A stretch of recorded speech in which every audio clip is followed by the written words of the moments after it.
Hello, my fellow Canadians. My name is Skye, and we're STV News, Channel 7.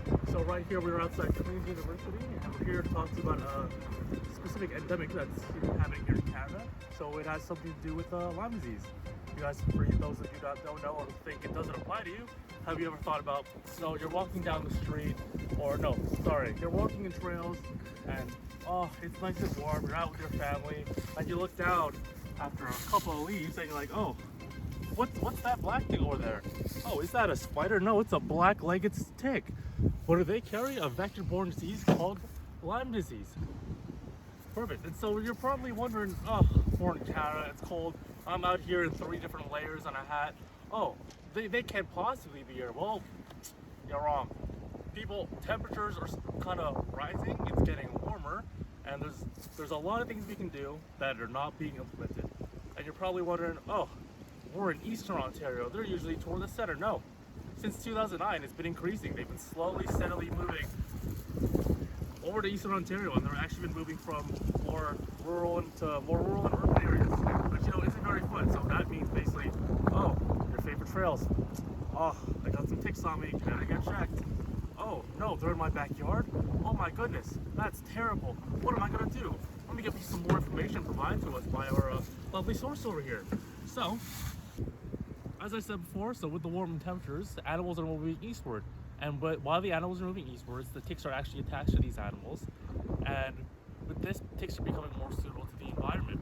So unlike prior years, infected ticks, female ones, have become more resilient to winter temperatures compared to uninfected ones, which could indicate an increased incidence rate in infected tick populations. So many experts actually express concerns about the general populace's knowledge on Lyme disease in Canada. So in a recent study conducted in New Brunswick, the major findings suggested that protective behaviors were only frequently adopted if they protected the individual from immediate discomfort. So this includes just wearing more covered clothing when on the walks. And so many of the individuals were also aware of checking their body for ticks, avoiding unmarked areas, and using bug spray, but these were not performed as frequently.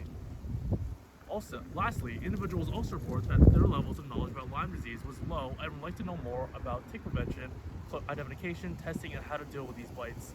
Essentially, we just want, well, the public just wants more information in easier areas to find. Oh my goodness, it's quite chilly out here. Anyways, so a recent report by a Sudbury woman advocates for more Lyme disease research and testing after receiving an incorrect fibromyalgia diagnosis and false negative blood test. She mentions that it took over 18 years for her to get a proper diagnosis, stating that it's been quite discouraging. It explains her frustration and states that Public Health Sudbury posts about Lyme disease, but doesn't really expand on that. So Lyme disease is actually divided into 3 stages: early localized, early disseminated, and late. Early localization is distinguished by a red ring rash at the site of the bite, and only 20% of patients develop until early disseminated disease stage. The late stage symptoms may last for months or years and consist of aseptic meningitis, knee arthritis, and neurological and psychiatric symptoms similar to fibromyalgia. Her points can further be seen from speakers who attended a public forum on Lyme disease, saying that there's a lack of awareness of Lyme disease and ticks within the medical community. Misdiagnosis is common and may seek treatment out of Canada at their own expense. So Canada uses a positive first-tier ELISA test and confirmatory second-tier Western blot to determine Lyme disease. This form of testing, however, is susceptible to generating false negatives, resulting in an underestimated count of Lyme disease cases. It's been mentioned that Lyme disease in Canada remains largely unnoticed, unreported, and untreated. Now, this can lead to a reduced quality of life, diminished functional capacity, as well as personal suffering endured by individuals. Sorry, everyone, it's quite cold here. And laboratory confirmed cases cost around $830 in direct healthcare costs per individual over 1 year, with more costs beyond initial care. This does not include the cost of those who have had false negative tests for Lyme disease and the lengths they go to get a proper diagnosis. What? Along with all that, a Queen's University professor expresses concerns about the resilience of ticks and their animal hosts that carry pathogens. The professor raises concerns about the adequacy of Canada's existing system for addressing tick-borne diseases, particularly in the wake of disruption caused by COVID. He states that more research needs to be performed on pathogens carried by ticks and on how this affects those who have the disease. Now, according to the Government of Canada in 2017, the Public Health Agency of Canada's Lyme disease enhanced surveillance is currently attempting to better identify when Lyme disease cases are occurring and what populations are most at risk. As of right now, a national tick-borne surveillance system is being developed, with education being provided using online resources. The concerns raised by the professor highlight the need for more comprehensive research into ticks, as well as new forms of interventions. Now everyone, we are going to be going through two interventions that are basically coming from different countries, and hopefully we can implement this into Canada at a later stage. Thank you. So the US has recently designed a new assay called the BioLux 2200 Total Lyme Assay. These are reacted to IgG and IgM antibodies that are found in the proteins of Lyme disease. According to a source, this assay has a statistically higher first-year and second-year sensitivity for early stages of Lyme disease compared to others. When it comes to specificity, it was found that the BioPlex Total Assay had the lowest cross-reactivity among similar diseases and health control samples. While there are improvements between 5 to 10%, it should be noted that this assay should be paired with another first year to preserve high sensitivity while retaining specificity.